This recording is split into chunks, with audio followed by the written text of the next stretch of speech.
You've been waiting. Again. 5 minutes turned into 20. The food got cold, the seat stayed empty, and somewhere in your chest, that familiar mix of frustration and helplessness quietly started to boil. But here's what nobody tells you. The person who kept you waiting, they're not disrespecting you.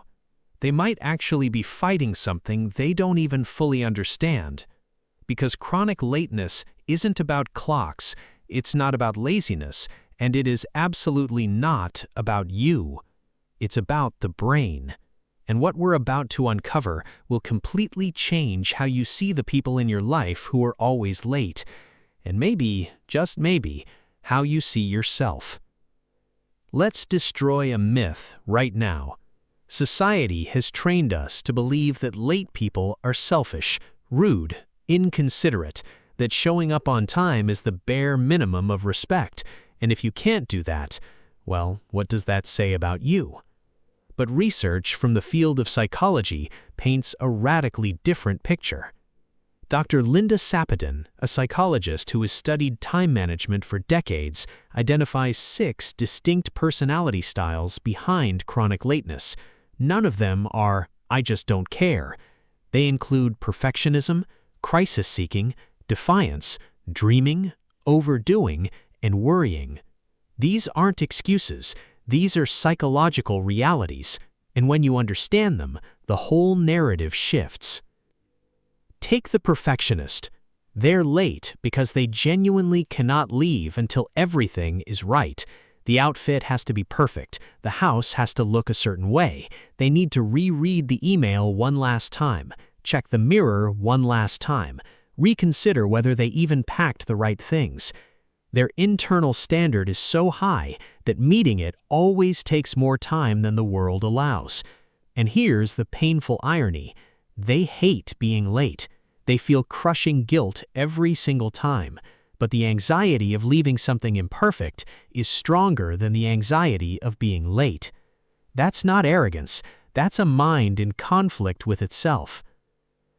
Then there's something called time blindness, and this one is the most misunderstood of all. People with ADHD, and many without a formal diagnosis, experience time not as a continuous flow, but as 2 states, now and not now. There is no "in 15 minutes." There is only what's happening in front of them and everything else that doesn't exist yet. Dr. Russell Barclay, one of the leading experts on ADHD, calls this a neurological difference, not a character flaw. The brain genuinely processes time differently. It's not that they forgot, it's that their internal clock runs on a completely different rhythm.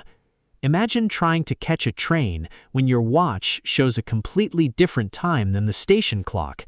That's what every single day feels like for someone with time blindness. Now let's talk about optimistic time estimation, because this one will make you laugh and then cringe, because you've definitely done this too. Researchers call it the planning fallacy. It's the consistent human tendency to underestimate how long tasks will take, even when we've done them before and been wrong before.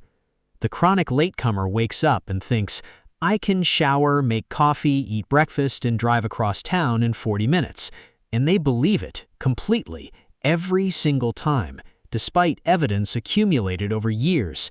It's not delusion, it's optimism misfiring in the brain's planning centers, specifically in the frontal lobe where executive function lives. Their brain is wired to imagine the best-case scenario, always. Here's where it gets really interesting. Some people who are chronically late are, on some level, addicted to the feeling of almost making it. Psychologists call this crisis-seeking behavior. The brain releases dopamine, the good feel chemical, when we're in a state of urgency, the racing heart, the sprint to the car, the last-second arrival. For some individuals, especially those with attention difficulties, that adrenaline hit is the only thing that makes the mundane feel worth doing. So they don't procrastinate out of laziness, they procrastinate because their brain is literally chasing a chemical reward. And the wire that should say, "start now," has been rerouted to say, "wait until it's almost too late, then feel alive." That is a heavy thing to carry without knowing it. And then there is anxiety. For some people, arriving somewhere early means sitting there alone with their thoughts. It means being noticed walking in. It means awkward silence before the meeting starts, or standing in a lobby while strangers glance at them. So they arrive at the exact last moment or later, because that way they walk into a room that's already in motion. There's less focus on them, less time to overthink, less discomfort. Their lateness is not about ignoring others. It's actually a coping strategy for managing social anxiety and emotional regulation. And they will rarely, if ever, tell you this, because they probably don't even fully realize it themselves. So what do we do with all of this? If you're the one who waits, try compassion before frustration. That doesn't mean accepting behavior that hurts you. It means understanding that the person across the table is probably fighting battles inside their own head that you've never been invited to see. And if you are the one who is always late, this isn't a verdict. This is a starting point. Understanding why your brain does this is the first and most important step to working with it, not against it. And there are real, concrete strategies, time buffers, external cues, calendar systems, therapy that work, not because you're broken, because you're human, and your particular kind of human brain just needs a different approach. Chronic lateness is one of those invisible struggles that wears the costume of a character flaw.